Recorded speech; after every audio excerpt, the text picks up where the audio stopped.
You're talking 2 weeks.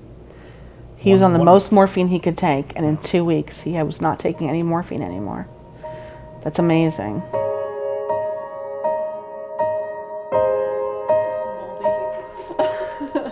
Don't say that.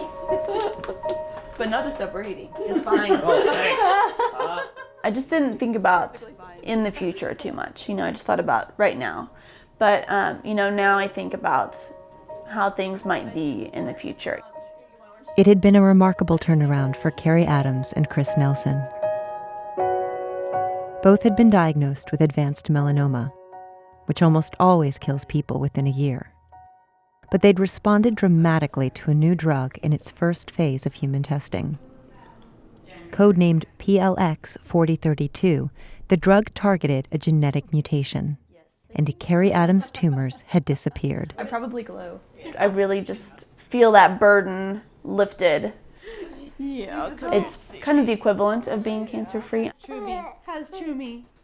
But in an experimental drug trial where nothing is guaranteed, managing hope can be a difficult challenge. At the University of Pennsylvania, Dr. Keith Flaherty was leading the PLX 4032 trial and monitoring Chris Nelson's case. While we were racking up response after response after response, we thought that we were in completely uncharted territory. We don't know who is going to progress and when or why, and even hesitate to talk to people about averages. We don't even have an average yet. But for families, navigating this uncharted territory can be emotionally complex. We're gonna have pizza tonight, huh? Do you like pizza? You like pizza, don't you? Where's Daddy? Okay.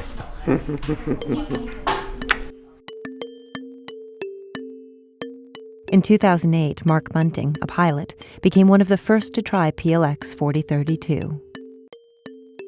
And his melanoma tumors shrunk by 80%.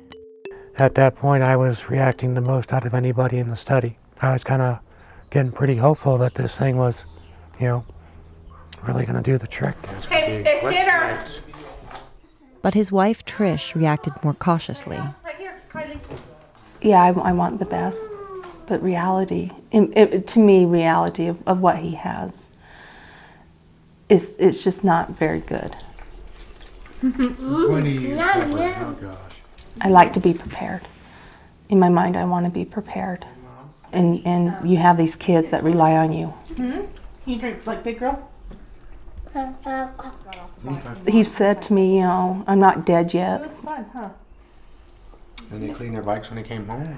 You get that false sense of security that, hey, nothing's going to happen, it's going to be good, and this stuff's all going to go away, and I'm going back to work. Gelato. No bologna? Nope. Is it a bologna or is it a...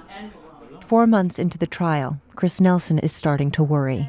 I have had a loss of appetite, and that was a starting signal the last 3 times things got worse, so I'm a little on edge. Your mother See you later.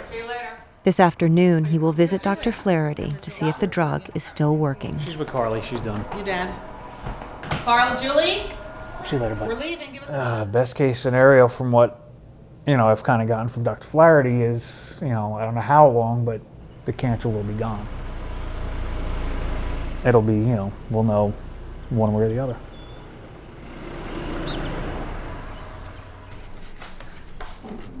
There's a parishioner who does beautiful pictures. I said, I'd like you to take some pictures of the family so we have something and so the kids have something too, and that's the best.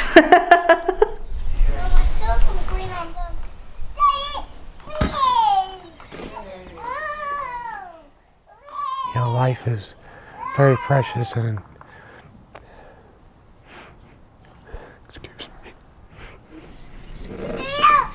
But until you find out that you have something like this, you never realize how precious life is.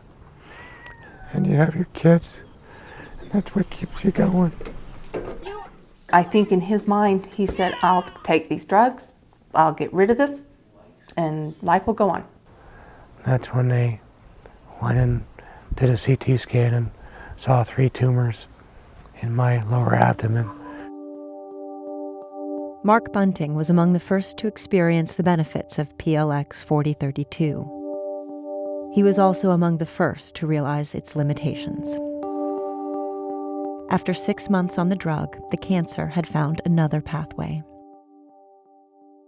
At the University of Pennsylvania, Chris Nelson discovered he shared a similar fate.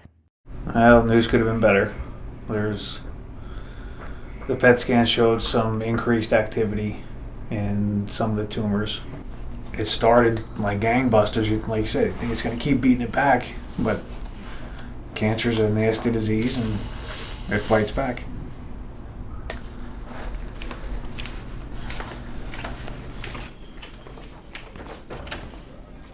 For Dr. Flaherty and his team, it was becoming clear. PLX 4032 could stop cancer growth for about 8 months on average.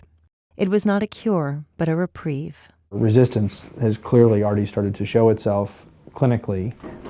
In the case of Chris, we have to take our best guess, and we have to look around and see what our options are in terms of other therapies and pick the one that we think is the best fit. While Chris and Charlene Nelson looked for other clinical trials to join, Mark Bunting began rounds of chemotherapy. Let's get you tucked in. They cover my hairy legs. Yeah? For both, there was perhaps only one comfort in their relapse. Out there. Thank you. You're welcome. You know, if it didn't help him, it could help someone else in the future. And that's, you know, I think that's really important. And even as they relapsed, the Phase 1 patients provided doctors with the clues to the next wave of therapies. It gives you a pretty strong basis for trying to understand when they stop working, why it is that they stop working. And now, turning to the laboratory, there are several groups who have been working on that problem. And that in its own right is an avenue of pursuit that we've never had in cancer therapies ever before. At this point, I'm happy to be part of a study because it extended my life to, you know, where I'm sitting here talking to you now. Oh, you want a comb? You know, you're thankful for every day that you're around.